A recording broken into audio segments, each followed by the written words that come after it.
ત્યાંથી કરું કે એવું બહુ કોમન વસ્તુ કહેવાય છે કે કોઈ સાયકોલોજિસ્ટ હોય તમારા મનની વાત જાણી લે, મતલબ જેમ જાદુ કરી શકીએ એમ, તો ઇઝ ઇટ રિયલી પોસિબલ કે કોઈના મગજમાં શું વિચારો ચાલી રહ્યા છે એ જાણી શકાય?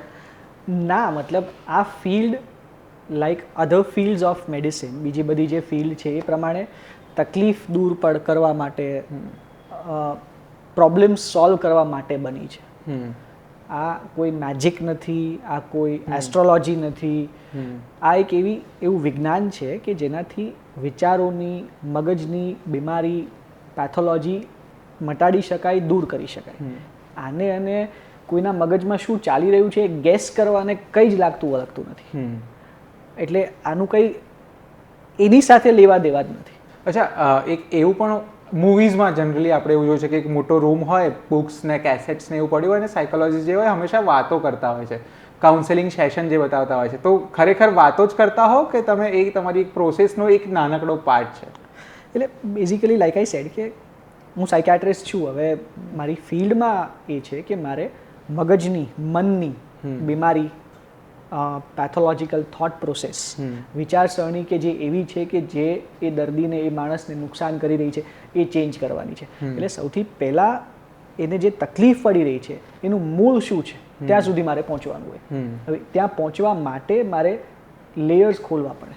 એટલે સૌથી પહેલાં કોઈ દર્દી મને આવીને એમ કહે કે એને માથું દુખે છે, તો એ માથું દુખાવા માટે કદાચ નથી આવ્યું, પણ એ હજી એટલું કમ્ફર્ટેબલ નથી કે મને કહી શકે કે એના ઘરમાં એના સાસુ સાથે એને બહુ ઝઘડો થઈ રહ્યો છે, એના સાસુ એને બિલકુલ સારી રીતે ટ્રીટ નથી કરતા, પણ એ સ્ટાર્ટ કરશે માથું દુખવાથી. હવે હું એને કમ્ફર્ટ આપીશ, એ બોલવા દઈશ, તો પછી એ એકચ્યુઅલ પોઈન્ટ સુધી આવશે. ટ્રસ્ટ બિલ્ડ કરવા માટે વાતો કરવી એક પ્રોસેસનો પાર્ટ છે. યસ, કારણ કે બહુ પર્સનલ વસ્તુઓ કહેવાની હોય છે. દરેક માણસ પોતાની બહુ પર્સનલ વસ્તુ જ્યારે કહે છે ત્યારે એનો પ્રોબ્લેમ એકચ્યુઅલ સામે મૂકે છે, ટેબલ પર મૂકે છે. It is not as simple as મને તાવ આવે છે કે મને હૃદયમાં દુખે છે કે એવું.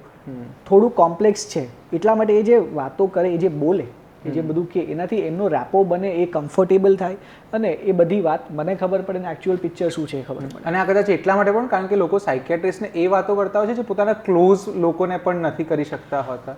પોતાને પણ નથી કરી શકતા હોતા. ઓકે. એવી બધી વાતો હોય કે જે મારે કઢાવડાવવી પડે. અને of course it's a part of the work. એમના જ સારા માટે કે જે એ પોતાની સાથે પોતાને કહેવા માટે કમ્ફર્ટેબલ નથી. એટલે મતલબ કદાચ સ્વીકારી શકતા નથી. યસ. કે મારા માથાના દુખાવાનું કારણ આ છે, કે મને પેટમાં દુખે છે, કે મને ઊંઘ નથી આવતી, એનું કારણ એ છે કે કદાચ મને વારે ઘડીએ હાથ ધોવાનું વિચાર આવ્યા કરે છે સૂતી વખતે. તો એ જે સિંકમાં નથી હોતું એ અનરેપ કરવું પડે છે. તો આ કેટલું ટફ ટાસ્ક છે કે કોઈ પણ અનનોન વ્યક્તિ, મતલબ તમારા પાસે જ્યારે કોઈ પેશન્ટ આવતા હશે તો એમના માટે તમે અનનોન છો, તમારા માટે એ અનનોન છે, પણ તમે પ્રોફેશનલ છો, પણ એમને કેટલો સમય લાગતો હશે પોતાની જાતને ઓપન અપ થવાનું? મતલબ જો કોઈ કેસ સ્ટડી સાથે તમે કહી શકો.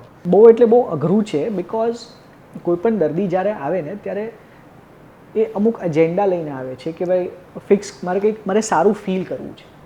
હવે જે સારું ફીલ કરવું છે ને એ માટે ડેસ્પરેટ હોય છે, પણ એ જે કોઝ હોય છે, એનું કારણ હોય છે, શું કામ એને થઈ રહ્યું છે, એનાથી એ ઘણી બધી વખત અજાણ હોય છે. એ પોતે અજાણ હોય છે, એટલે જ્યારે મને કહેવાનું ચાલુ કરે ત્યારે એના માટે પણ અમુક એવી જાણકારી એને મળે છે કે અચ્છા મને આ થયું એના પછી આવું થઈ રહ્યું છે નહીં. હા, અચ્છા મને રાતના વિચારો હાથ ધોવાના વારા ઘડી આવ્યા કરે છે, એટલા માટે મને ઊંઘ નથી આવતી, ત્યારથી મને ઊંઘ નથી આવતી નહીં. એ આવ્યા છે તો ઓફકોર્સ મને ઊંઘ નથી આવતી એના માટે, અથવા મને હેડેક થઈ રહ્યું છે, માથું દુખે છે એના માટે. પણ પછી એ જ્યારે કહે છે ત્યારે પોતાને પણ સાથે સાથે કહે છે. અઘરું એટલા માટે છે કારણ કે આટલું કમ્ફર્ટથી કોઈ અજાણ્યા માણસને સીધી વાત કરવા માંડવી, એટલે કોઈ પણ માણસ માટે ડિફિકલ્ટ છે. કોઈની પર્સનલ વાત, કોઈની એટલી પર્સનલ વાત કે જે એના બેસ્ટ ફ્રેન્ડને નથી કીધી હજી સુધી.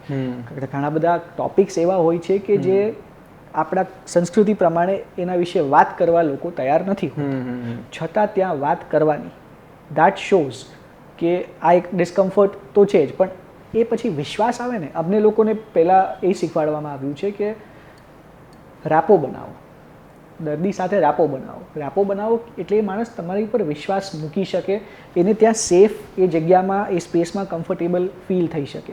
એ કમ્ફર્ટેબલ ફીલ થાય પછી એ બધું કહેશે, એનો પ્રોબ્લેમ કહેશે.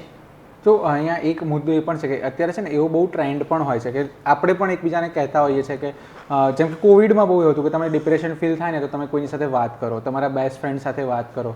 તો કોઈની સાથે થોડીક વખત વાત કરીને એ પ્રોબ્લેમ શેર કરીને ક્યોર થવું બેટર છે કે પ્રોફેશનલ્સની હેલ્પ લેવી બેટર છે? એક પહેલી વસ્તુ, ડિપ્રેશન એક બીમારી છે. હવે જો કોઈ ફ્રેન્ડ સાથે વાત કરીને ક્યોર થઈ જતું હોય તો એ ડિપ્રેશન ના કહેવાય. મારો મૂડ ખરાબ છે, મેં એક ફ્રેન્ડ સાથે વાત કરી, મારો મૂડ સારો થઈ ગયો. મૂડ ખરાબ થવાના છે, દરેક માણસના થવાના છે, આપણે માણસ છીએ.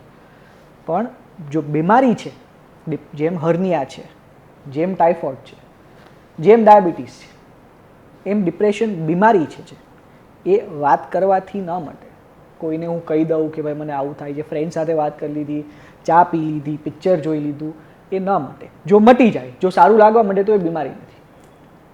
એટલે કરો, અને દરેક માણસ કરે. તમારી જગ્યાએ હું હોઉં તો હું પણ કરું, કારણ કે ઇનિશિયલી મને ખબર જ ન હોય કે આ બીમારી સુધી પહોંચી ગયું છે. મને એવું લાગે મારો મૂડ ખરાબ છે, એટલે પોસિબલ દરેક વસ્તુ હું ટ્રાય કરી લઉં. હું છાપું વાંચી લઉં, હું યોગા કરી લઉં, હું મ્યુઝિક સાંભળી લઉં, હું IPL જોઉં, હું બધું કરું, પણ મજા નથી આવતી, નથી સોલ્વ થઈ રહ્યું, લાગે નથી થઈ રહ્યું, ત્યારે એ સ્વીકારવાનું.